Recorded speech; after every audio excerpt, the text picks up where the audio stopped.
Bonjour peuple congolais. Ça dépend de l'heure où vous allez Christian Boulabiama, membre peuple Mokozi, peuple souverain, combattant, résistant, révolutionnaire, PNI. PNI donc et ali politicien non institutionnel. Bandeko nangai donc tozali ko alerte peuple na biso pona bazala éveillé na makambo o ezali ko lekama na ezali ko lekana kati ya mboka na biso do na République démocratique du Congo. To expliquer bino banakala politique ezaba institution politique.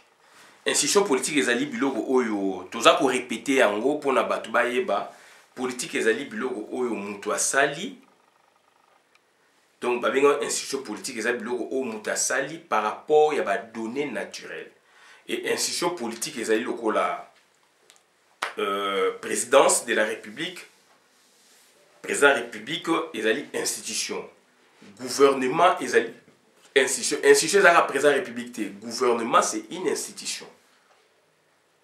Le premier ministre, chef de gouvernement c'est une institution. Et institution ezali belé, administrative, politique ezali belé. Institution ezali président de la République. Nous avons insisté là-dessus. Donc, institution ezali ebele, nandenge belé, oyo biloko mutasali. Institution politique ezali, institution administration ezali, institution justice ezali. Donc, bandeko nangai, na cadre ya institution politique, tozali na trois sortes ya institution politique. Institution politique, oyo bengi, donc, institution politique à proprement parler, institution administrative, une institution judiciaire. Donc, institution politique a la décision, orientation mboka, mikano pona mboka ekene liboso, vision ya mboka. Par exemple, confinement. Confinement, nous avons la décision, il y a confiner Batezanan. Et ça, président de la République. Tout le monde dans le monde entier, c'est comme ça. Donc, mikano ya jui, et quitte en administration. Pour la administration, petit peuple aïeba. Donc, bah, appliquer on a petit peuple, bah, donc, président de la République a joué Boye, Mikano Boye, ou chef de gouvernement, premier ministre a joué Mikano Boye. Ce qui est CP na Mikano, on a été bloqué nango comme conflit ou contestation, aucun nango ko fou dans l'institution judiciaire, bah, cours et tribunaux. Bon, mon qui donc, état d'urgence sanitaire, dans état d'urgence dans la constitution. Félix a sali état d'urgence sanitaire. Ils ont une constitution. Souka nango boyoka ki eketi na cour constitutionnelle. Puisque Alexis Tamemomba a fundaki. Alexis Tamemomba aussi a fundaki. Félix donc na batunaye ba kepe ba fundi. Cour constitutionnelle a kataki. Donc lien ya mwana, logique ya mwana. Donc lelo na Congo na biso soki président de la République Félix, tout se comprendre, je parle clairement de Maramezala. Donc on fait la pédagogie politique. Donc les loyaux nami beko ya mboka na biso ba biso qui président de la République azalité, là je suis impersonnel, déjà je ne cite pas les noms, tout à la institution président de la République, ce qui institution ba bien président de la République les lots azalité pour la cause il y a liwa, il y a démission, tout empêchement mobo quelconque. Président ya Sénat nde mutu akozwaka bokonzi. Président Sénat lelo ezali nani Alexis Tamemomba azali Rwandais tuti. Na loba na saba vidéo mutu il faut koboma il faut kobengana ye. Ce sont des sorciers. Azwa kombo totalement donc il y a patrimoine culturel congolais. Donc batu mususu bazo kansaye muluba. Je cite même donc nani Roselyne Mbombo, cousine il y a Félix Antoine Tshilombo, puisqu'il est toujours partagé naé. Pour naïe, il n'y a pas longtemps, il y a moins de 5 ans, quand ça Alexis Tambwe Mwamba, Azalaka, Congolais, puisque Batumi Bazo y été. On a bien depuis Congo, Azalaki donc, au fait, Moutaya naïe dans les années 82, 83, surtout tant qu'Enwa Don a créé, à côté de tout est belé dans le gouvernement de Biso. Qu'Enwa Don Douane. Tant que ça a comme premier conseil d'État de 82 jusqu'à 86, dès Alexis Tambwe Mwamba est comme un moment. Donc, Kenwa Dono, Alexis Tambwe Mwamba, vous allez me dire qu'on a côté maman, tout éviter. Donc Alexis Tambwe Mwamba toye ko yeba ye, to yeba ki ye avant 80. Surtout bi to yeba ki avant 80 puisque ba politicien mingi ya Congo na tango na ba yeba naki. Ba zaye pe ko se manifester. Donc Kengwa Dondo a eu ko promouvoir Alexis Tambwe Mwamba à partir de 1984. Dans l'entreprise publique de l'État, il était toujours PDG, PDG, PDG, PDG, PDG. On dirait Batamayele na Congo bazalité. Et Tolandi, donc Makambu Oyo Mubule Bimi na kati ya Sénat na bango kuna yena madame Opeza sénatrice Bijungo ya je pense.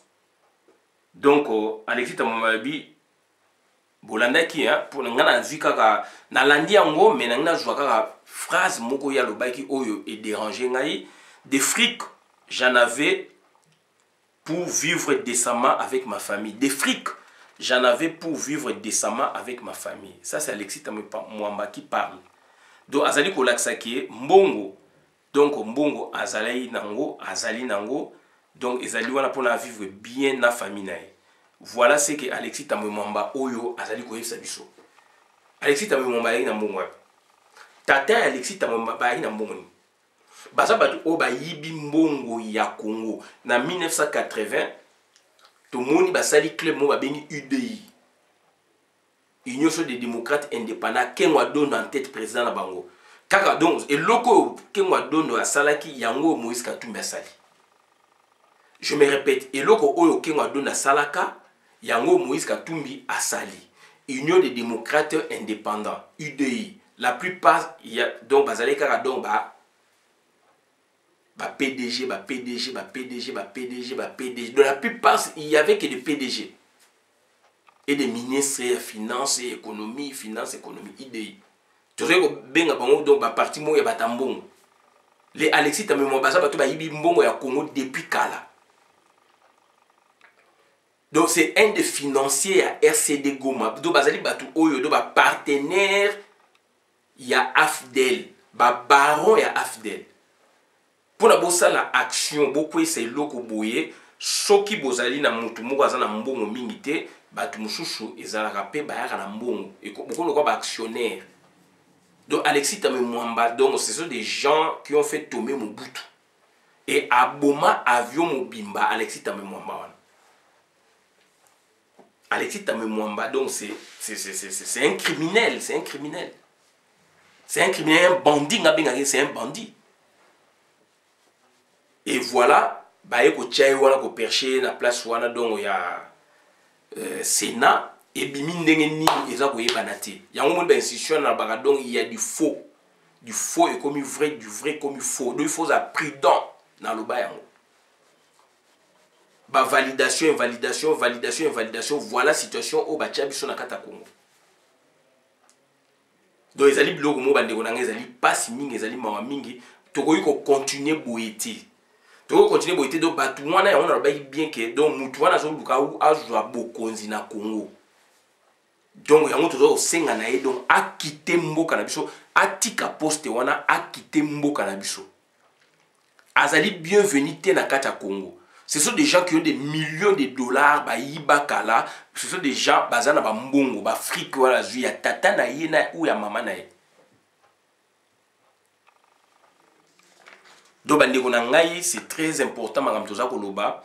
Batu musu bazo comprendre ba makambo toza koloba te, mais toza koloba makambo pona mboka puisque mboka na biso mutu akoloba akolobela ngo azati. Il n'y a pas une personne physique qui s'appelle Congo, non. Mutu moko te comme na ye Congo. Congo ezali yo, ezali ye kuna, ezali biso. Donc il faut te faire attention par rapport à la situation où tu as vivre le lamboka, tu as vivre la situation où est salamate, c'est une situation inédite.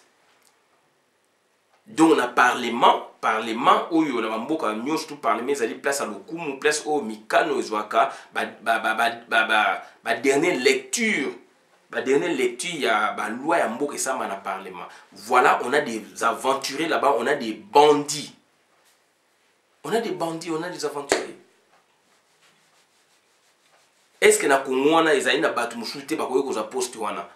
Et c'est Kengwa Dondo qui l'avait préparé pour batika donc mokitani ya Kengwa Dondo place. En plus Kengwa Dondo a fait 12 ans.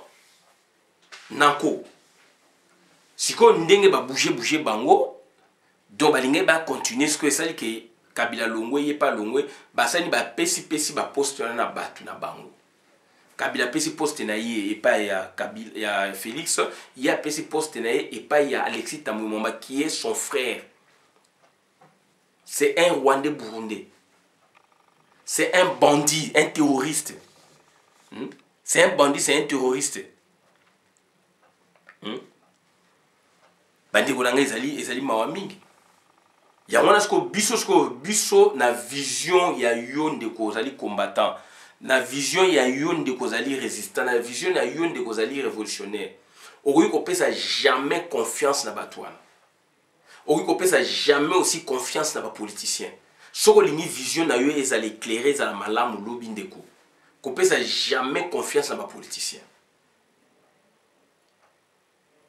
Do bunda bitumba oyo za ko bunda lobby ekosunga. Politique ezali très compliqué ndeko. Soko jui lisungi lelote okozwa kata lobby. Kozala presete obeb sa talent na okozala presete oteka talent na ona misolo. To yebi donc corruption ezali partout donc na ba diaspora donc politique quoi gouvernement ezo kitsa misolo pour na basomba ba ame ya ba combattant. Bandeko mingi bazali kokweya misolo sopani mingi il faut tous à la prudent. Ndeko batela logique na yo ndeko batela donc raisonnement na yo politique ya activiste politique lobby kalate biso na binom to ko diriger mboka wana mais to dirigeant ndeko na ngai na bosolo to ko dirigeant pe na bosolo to dirigeant te na ba miette oyo bazoko yela ko pesa batuté ndeko na nga tozala batu yango mo tozo sa ba vidéo oyo tout ça pour téléméra mutuwa Alexis Tambwe Mwamba c'est un bandit, c'est un salaud. Alexis Tambwe Mwamba c'est un bandit, c'est un salaud. Nazolo bango c'est un bandit, c'est un salaud. Azali mutu faut bomaye, na loba ke faut bomaye. Population congolaise beaucoup ko tikala jamais mutu wana place. Boko tikala jamais mutu wana place. Mboka ezali ya biso. Mboka ezali ya biso.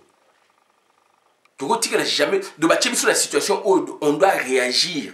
Et tant que tu as réagi, il faut tous à la prudent. Tous à la prudent. Nous devons réagir et nous devons être très prudents. Puisque Batouana, côté libiso na ba niveau moko impossible bande konangai. Batu lokwa Alexis Tambwe Mwamba. Balinga ba débattre. Ke na mona ke mwa dona sa débat. Politicien nyonso ya MPR na mona bango te bo ba engager débat na ba inconnu jamais. Débat boy na batu boy na mona jamais. Na mona kaka Léon Atundu Liongo na mona ça débat et puis muke aussi Mendo Malanga. Nyonso ba ça ba débattre. Nyonso ba ça ba débattre. Alors biso to ba na ya démocratisation na 90 to moni ba professeur Liaou et Agi Dada na e professeur Liaou zo ça ba débat. Na ba ancien étudiant ba comme ba politicien Ngoinduba Moussa Nyamwisi Mouvingi ya Moussa Nyamwisi wana zali ya machine à débat Nyamwisi Mouvingi donc Madika so banane ba politicien mususu wana ba ça on a vu ba politicien ba ça ba débat et na professeur Liaou ming ba ça ba débattre oh awa mboka to ko mona ba débat ba Sarkozy ba ça ba débat awa ba Sarkozy ba ça ba débat partout Ségolène Royal à l'écart ba débat partout na ma confident Ségolène Royal à l'écart qui a ça débat Roselyne Bachelot, tout le monde ça va débat constamment. Ça va débattre, ça esprit de dictature. Donc ce sont des gens qui ont été formés comme ça politiquement. Ils débattent, ils ont imposé. Au monde, ils ont dit débat d'idées. Hippolyte Kanambe a débattre. Quand il y a esprit à débattre. Mais non, il faut tout ça, le débat. tomoni élection ya Martin Fayulu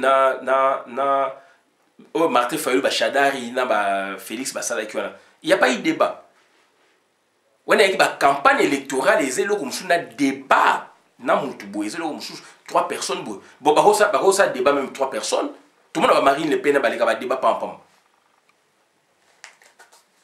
mais ba on non ba linga bureau climatisé donc ba créer ba petit na bango ba lo ba n'importe quoi alors qu'il faut qu'il y ait des débats moko ko se construit aussi na ba débat puisque ndenge yo zo kanisa za ndenge ba ba kanisa te bolingi donc bossa ba makam toujours na ba sous-marin na ba correspondance mais il faut débattre na public il faut débat il faut qu'il y ait débat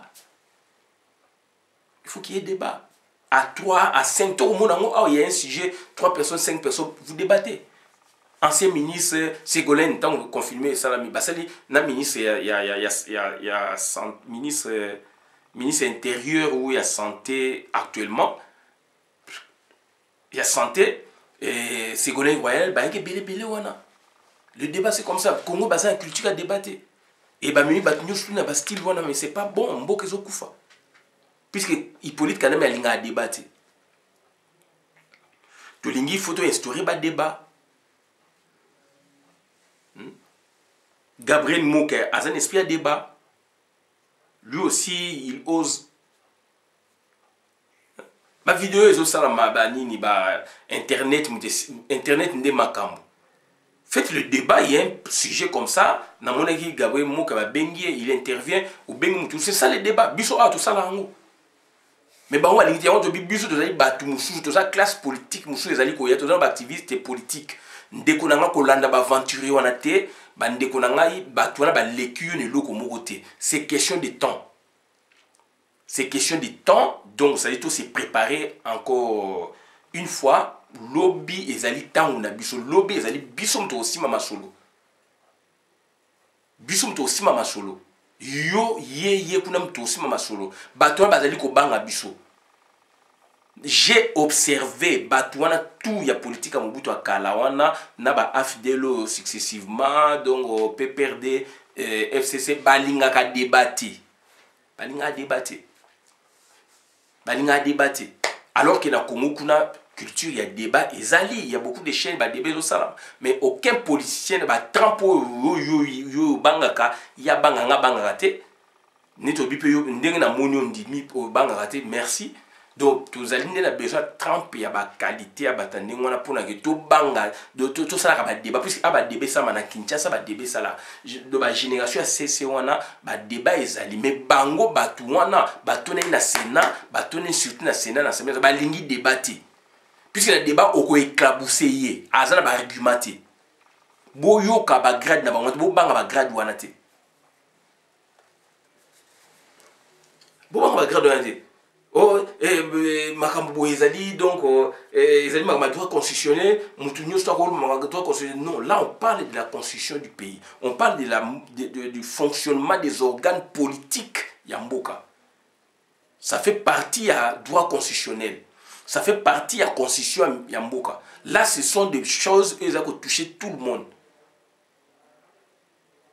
voilà pour ceux qui ont autant ça va débat na boy na matata soki nani tout le monde azo sani ba débat pe mingi boy agi ancien étudiant na bango hindu ba ba constitutionnaliste arrêtez donc quand vous manquez d'arguments c'est terrible donc yo yaka na spécialité na yo puisque la spécialité na droit constitutionnel aux spécialité na droit boy aux spécialité na économie beaucoup ya tout le monde doit parler yosko yaka na mayele na onde o aiguillé en tant que spécialiste cette fois là mais ko peksa mutu moko te ba débat ba biloko eleka kuna na Congo kaka kuna na poto to mona ngote na poto donc quand on doit débattre sur un sujet parce que déjà ils ont makambo sérieux peut-être peut yo comme à la place puisque on va pas peut-être appeler mais du moins bah tu vas poser la question on peut